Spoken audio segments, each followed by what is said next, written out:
Okay, so now we're talking about Lab 7 disinfectants. This is our pre-lab video. And for this lab, be sure to bring in a disinfectant if you want to test it.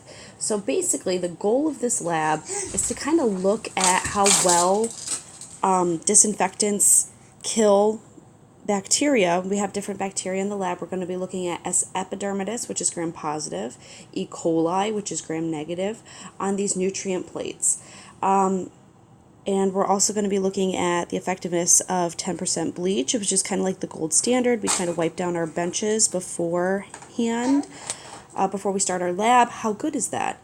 So 3% hydrogen peroxide, you probably have this in your cupboard at home, and maybe you're cleaning your wounds with that. How effective is it? 95% ethanol.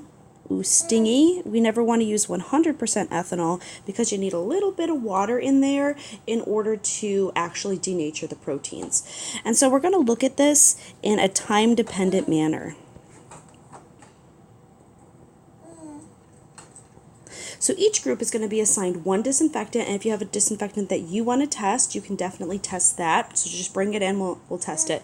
So you're going to take a culture. So we have a nice confluent culture in there.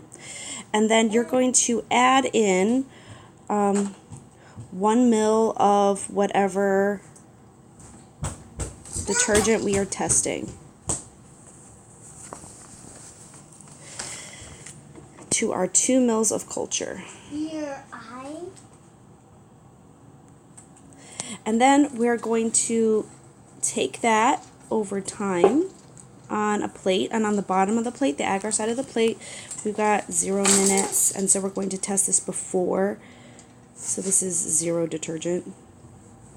And this is what's going to be our positive control.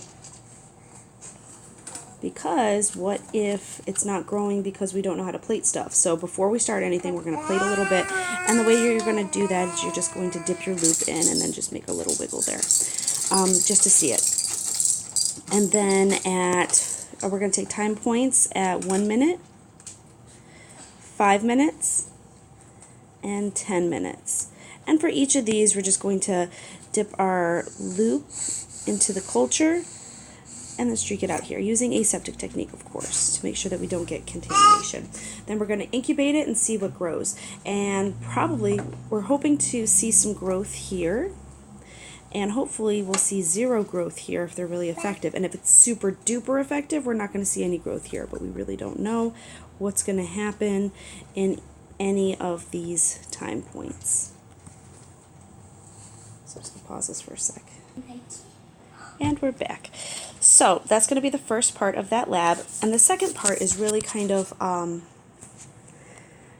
classic test called the Kirby-Bauer test.